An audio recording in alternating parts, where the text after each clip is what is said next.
Good morning, सुप्रभात, वंदे मातरम, जय हिंद। साथियों, बहुत सारे मित्रों द्वारा एमसीक्यूज की क्लास के बारे में बात किया जा रहा था कि सर एमसीक्यूज की क्लास लाइए। हिंदी, यदि आप हिंदी के साथ साथ एमसीक्यूज भी लाते जाएं तो सोने पे सुहागा हो जाए। रवि राजवाड़े सर, जिन्होंने कई बार हमें कमेंट करके इस पर अपना विचार रखा था।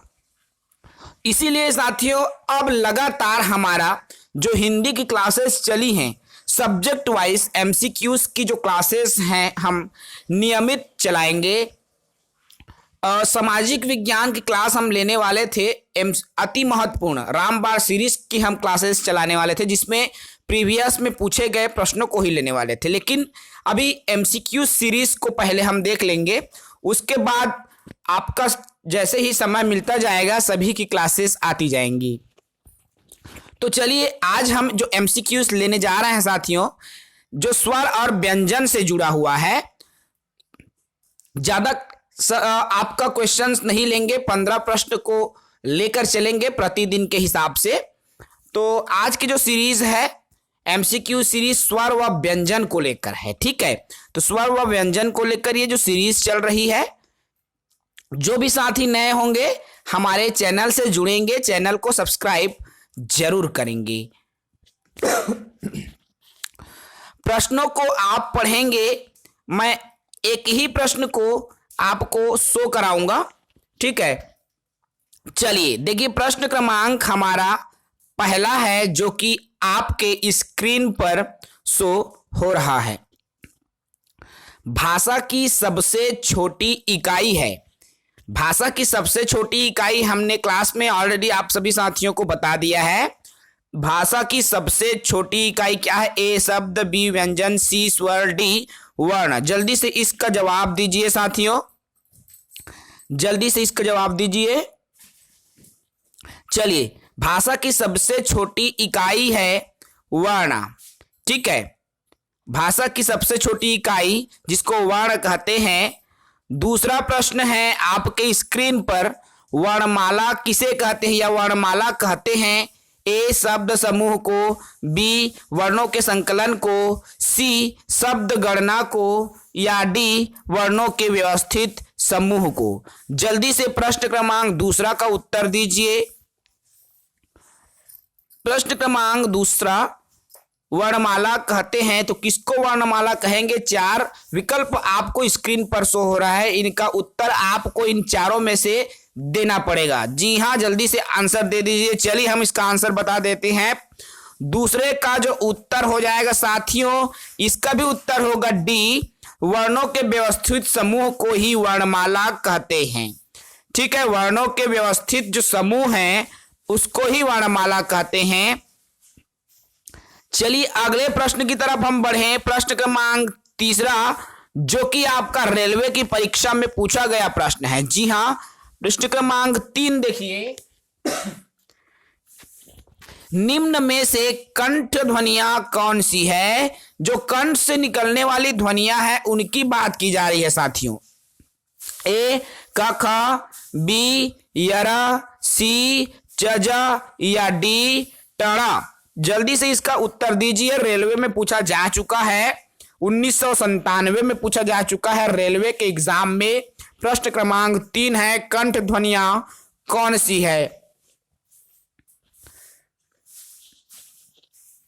तो देखिए, चलिए हम इसका उत्तर बता देते हैं। इसका उत्तर हो जाएगा तीसरा का ए, क और ख, जो कि आपका कंठ ध्वनि है। हमने बताया था एक ट्रिक के माध्यम से भी, कतामू दो, है ना भाई। तो क से आपका कंठ, ता से तालव्य, मु से मूर्धन्य, द से दंतत, ओ से ओष्ठ्य। हमने ये 5 चीजें बता दिया है आपको, जिसमें क के अंतर्गत आता है क ख ग घ अंगा, जो किसमें आएंगे? आपका कंठ से आएगा। कतामुदो क शुरू होता है, क से कंठ आएगा, और इसीलिए क और ख कंठ से निकलने वाली ध्वनियां है, ठीक है। आपको समझ में आ रहा होगा। हम बिल्कुल बेस्ट तरीके से हिंदी की क्लासेस ले रखा है। जो भी साथी वीडियो पर नए हैं सब्सक्राइब कीजिए और प्लेलिस्ट में जा करके तमाम जो वीडियोस अपलोड किए गए हैं उनको देखिए।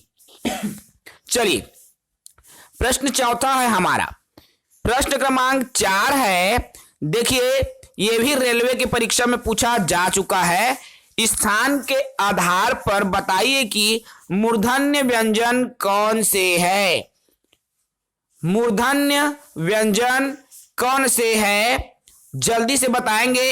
ए ग घ, बी ज झ, सी ड ढ, डी प फ। जल्दी से उत्तर देंगे प्रश्न क्रमांक 4 जो कि आपके मोबाइल के स्क्रीन पर शो हो रहा है। जल्दी से उत्तर देंगे साथियों जी। स्थान देखिए, इसमें मूर्धन्य व्यंजन को बताना है कौन सा है। प्रश्न क्रमांक 4। चलिए, प्रश्न क्रमांक 4 का हमारा हो जाएगा साथियों सी ड ढ, ड ढ, ट ठ ड ढ अंगा। ये जो है आपका 5 वो मूर्धन्य के अंतर्गत आते हैं। ठीक है, ड ढ ये जो है मूर्धन्य के अंतर्गत आएंगे। ट ठ ड ढ न, यरा लवा स, है ना भाई। तो ये सभी हमने बिल्कुल बेस्ट तरीके से पढ़ाया हुआ है। आप प्रीवियस टॉपिक जाएंगे, देखेंगे, उसके बाद फिर आप इन तमाम क्वेश्चंस को सॉल्व करेंगे। चलिए, प्रश्न क्रमांक 5वां फिर से आपके स्क्रीन पर, यह भी आपका रेलवे की परीक्षा में पूछा जा चुका है। निम्न में से अल्प प्राण वर्ण कौन से है। अल्प प्राण हमने कहा था 1 3 5 और 2 4, ये एक तरीका भी बताया था, अल्प प्राण और महाप्राण। ठीक है ना भाई। तो अल्प प्राण कौन सा है। ए छ झ, बी क ग, सी थ ध या डी फ भ। अल्प प्राण बताना है। प्रश्न क्रमांक 5 है। हमने कहा था साथियों 1 3 5 अल्प प्राण है, 2 और चौथा जो क्रम है आपका टेबल का वो क्या है, महाप्राण है। हमने कहा था ना भाई 1 3 5 अल्प प्राण। अब 1 3 5 में क्या क्या आएंगे तो आप उसको जब देखोगे तो पता चल जाएगा, है ना। जल्दी से बताओ प्रश्न क्रमांक 5। देखो, प्रश्न 5वां का उत्तर हो जाएगा बी कागा। कैसे, देखो क ख ग घ अंगा, पहला तीसरा पांचवा अल्प प्राण मैंने कहा। क के बाद ख तो महाप्राण, फिर ग, अब क और ग तो ये हो गया ना भाई अल्प प्राण। ठीक है ना, समझ में आ रहा है। चलो, प्रश्न 6वां आपकी स्क्रीन पर, यह भी आपके रेलवे की परीक्षा में आ चुका प्रश्न है। विविध परीक्षाओं में पूछे गए प्रश्न को ही हमने लिया हुआ है।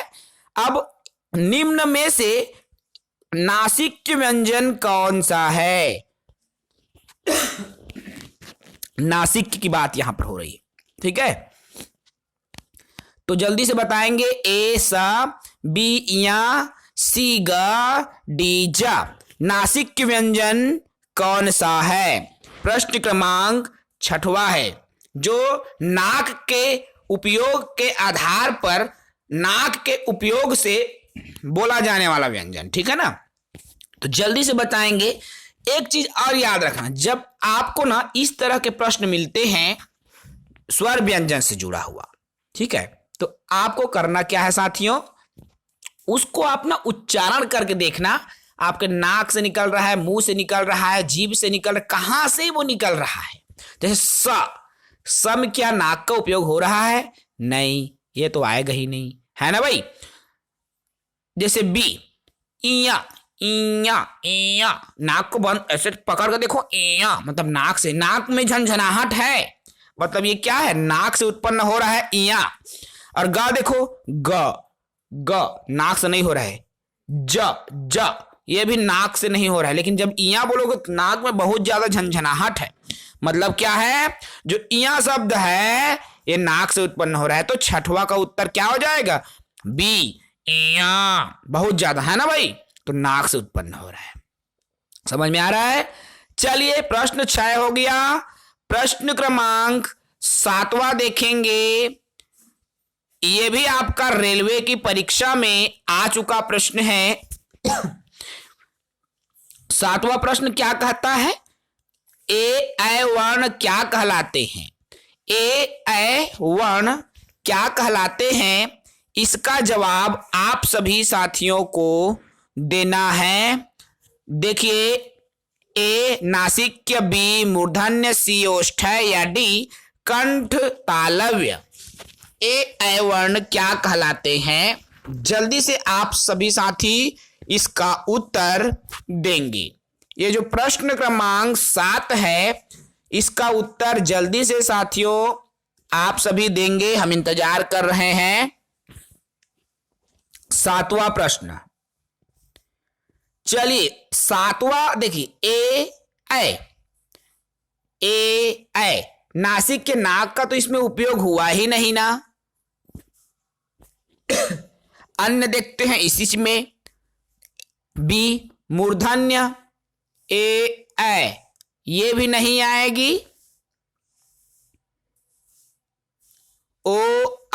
इसको ओष्ठ्य भाई ये भी नहीं आएगी, ओंठ को तो घुमाने की जरूरत ही नहीं, ए में है ना, गोल ओंठ जब बनता है तब ये सब आते हैं। ठीक है, अब कंठ और तालव्य, ए आप बोल के देखो तो आपके कंठ में ना झंझनाहट आ रही है, आप बोल के देखो, ए अब ये तालु आपके जीभ के ऊपर वाला भाग है ना भाई, तालु और आपके कंठ ये दोनों पर इसका प्रभाव पड़ रहा है, इसलिए सातवां का उत्तर हो जाएगा डी कंठ तालव्य। ठीक है ना, समझ में आ रहा है, कंठ और तालव्य हो जाएगा सातवां का उत्तर। प्रश्न 8 रेलवे के एग्जाम में पूछा जा चुका प्रश्न।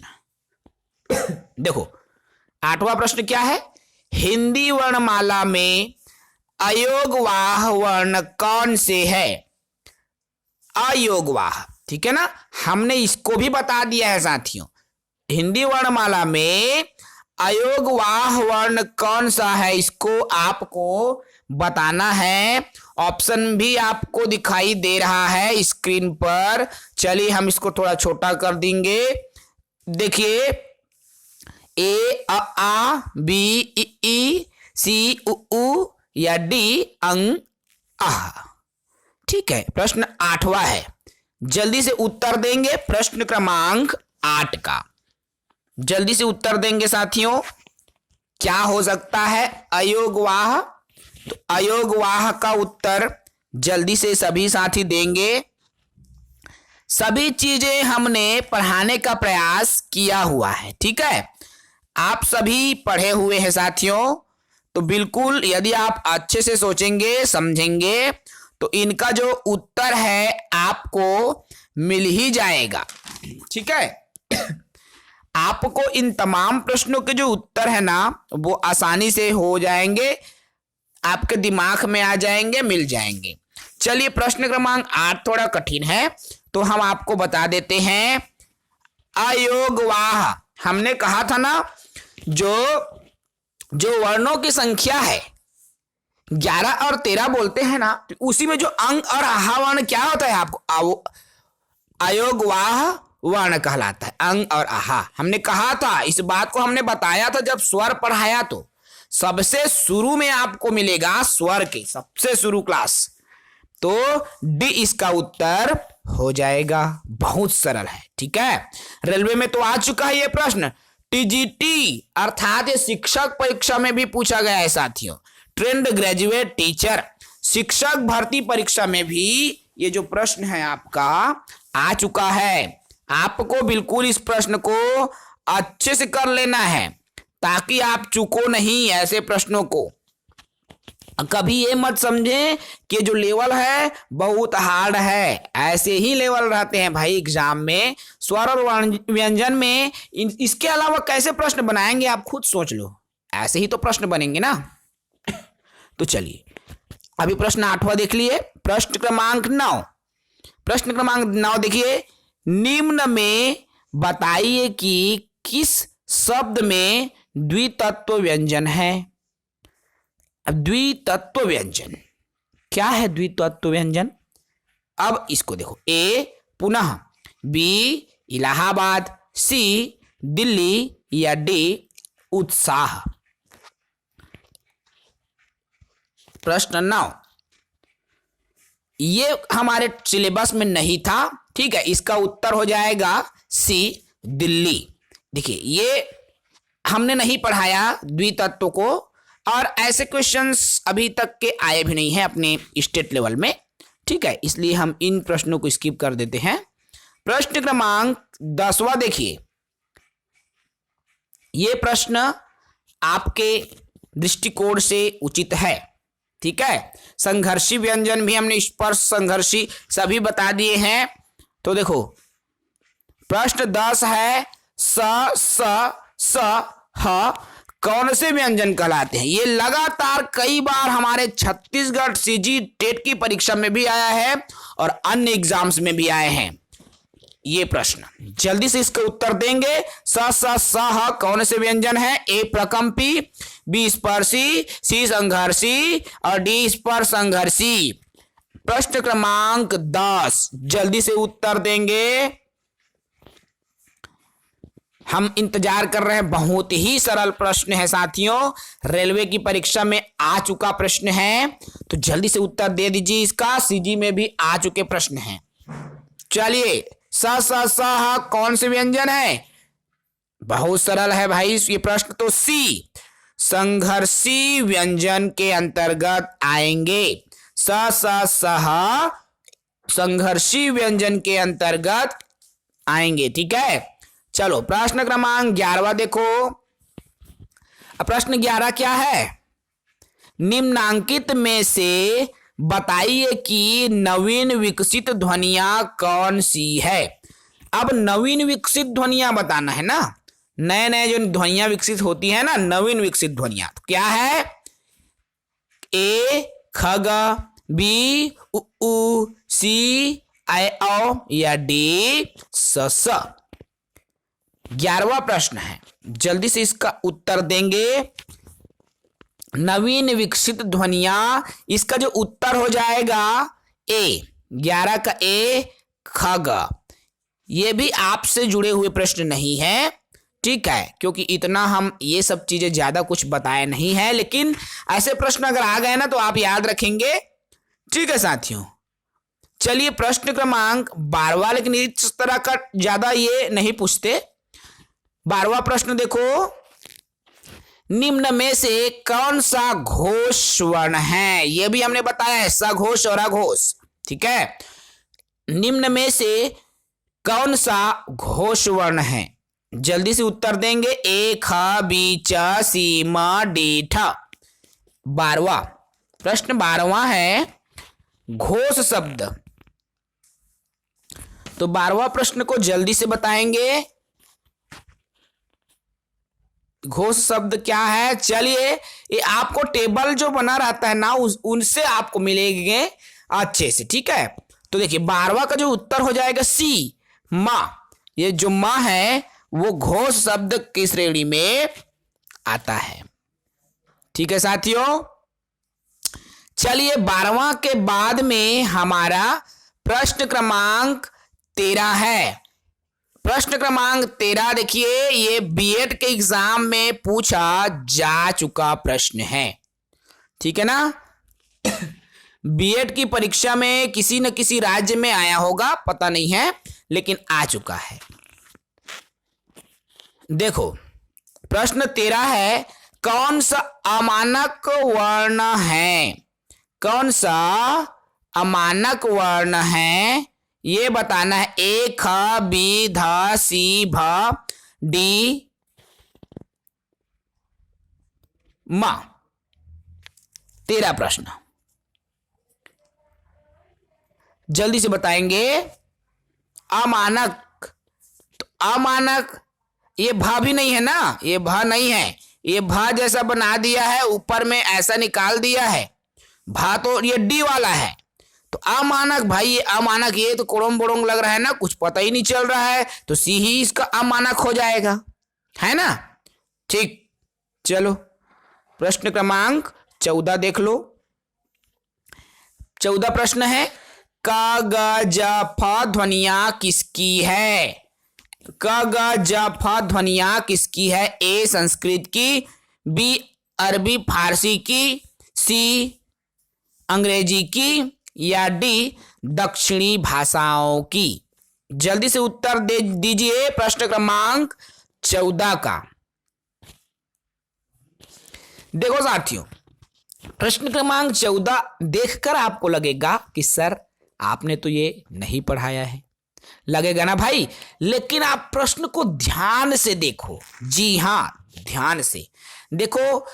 क के बाद में ना एक बिंदी लगा है, ग में भी बिंदी लगा है, ज में भी एक बिंदी लगा है। और ऐसे किस में लगता है? संस्कृत में कतई नहीं लगता, अंग्रेजी में भी ऐसे नहीं लगते, दक्षिण भाषाओं में भी ये नहीं लगते, अरबी और फारसी में ये लगते हैं ना भाई। जैसे जिंदगी, जिंदगी बोलते हैं ना, तो जिंदगी ज में लगा रहता है, देख लेना आप, ठीक है ना। तो इसका उत्तर हो जाएगा बी। 14 का क्या हो जाएगा? बी हो जाएगा, ठीक है ना। चलो प्रश्न 15 है, बैंक की परीक्षा में पूछे जा चुके प्रश्न हैं। 15, तो हिंदी में मूलतः वर्णों की संख्या कितनी है? कितने वर्ण बताए हमने हिंदी में? गजब के सवाल हैं। ए 50, बी 51, सी 52, डी 53। मूलतः वर्णों की जो संख्या है उसको बताना है, ठीक है। बैंक की परीक्षा में आ चुका प्रश्न है, आपको बताना है। सन 2000 में बैंक के एग्जाम्स में ऐसे क्वेश्चंस आए हुए हैं। तो 15 प्रश्न का उत्तर है, सभी का सही आना चाहिए भाई इस प्रश्न का उत्तर। तो सी 52, सी 52 है, ठीक है। समझ में आ रहा? चलिए, केवल आज की सेशन में हम 15 प्रश्न ले रहे हैं, फिर चलिए 5 क्वेश्चंस और ले लेते हैं। 20 क्वेश्चन आज, 20 क्वेश्चन कल। चलिए ठीक। प्रश्न 16, चलिए प्रश्न 16 को जल्दी से सॉल्व कीजिए, ये भी बैंक के एग्जाम में पूछे जा चुके हैं। 16 प्रश्न, अक्षर ध्वनि किसके अंतर्गत आती है? अक्षर ध्वनि च किसके अंतर्गत आएंगे? ए मूल स्वर, बी घोष स्वर, सी संयुक्त वर्ण, घोष वर्ण ये है बी है ना, सी संयुक्त वर्ण, और डी तालव्य। छ ध्वनि, अक्षर वाला छ है ना, क्षत्री वो वाला छ, ठीक है। तो किसके अंतर्गत आती है ये जो ध्वनि है? प्रश्न क्रमांक 16 मूल स्वर के अंतर्गत आएगी, घोष के, संयुक्ता। तो देखो भाई, मूल स्वर तो है ही नहीं, ये मिल के बना हुआ है भाई, घोष भी नहीं है, तालव्य भी नहीं है, तो क्या है ये? सी क्या है? संयुक्त वर्ण है। अक्षर, त्र, ज्ञ और स्र ये 4 संयुक्त वर्ण हैं। आपको बिल्कुल डिटेल से हमने बता दिया है, आप स्टडी करोगे ना, हमारे पहले जितने भी हिंदी के अभी वीडियोस प्लेलिस्ट में आपको मिल जाएंगे, टॉपिक वाइज। बड़ा गजब का बताया भाई हमने, आपको अच्छा लगेगा, आप पढ़ के देखिए, क्वेश्चन सॉल्व होंगे आपके। प्रश्न 17 देखो, हिंदी शब्दकोश में छ का क्रम किस वर्ण के बाद आता है? हिंदी शब्दकोश में छ का वर्ण किस वर्ण के बाद आता है? ये तो पूरा भाई अब क्या हो गया, जल्दी से बता दो।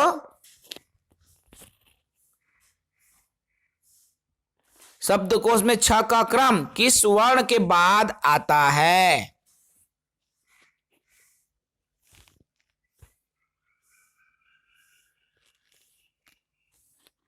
तो इसका उत्तर हो जाएगा, क्या हो जाएगा इसका उत्तर? आप इसका उत्तर स्वयं बताएंगे क्रम को, ठीक है ना भाई।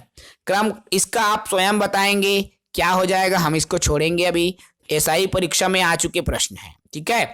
प्रश्न क्रमांक 18 देखिए, 17 का बताना भाई, ठीक है ना।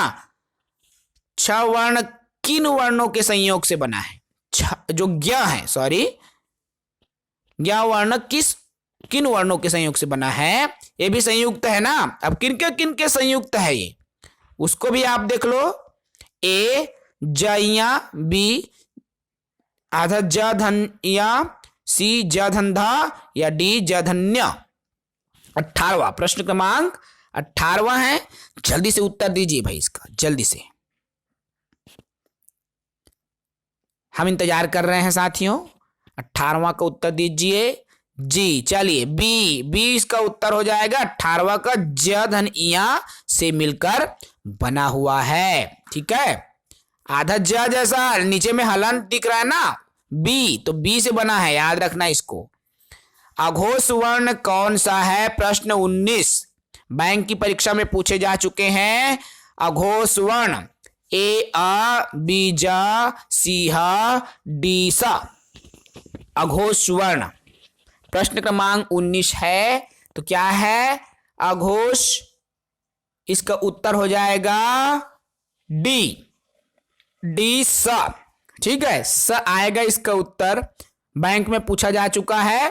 अंतिम प्रश्न ले रहे हैं, प्रश्न क्रमांक 20, घ का उच्चारण स्थान कौन सा है?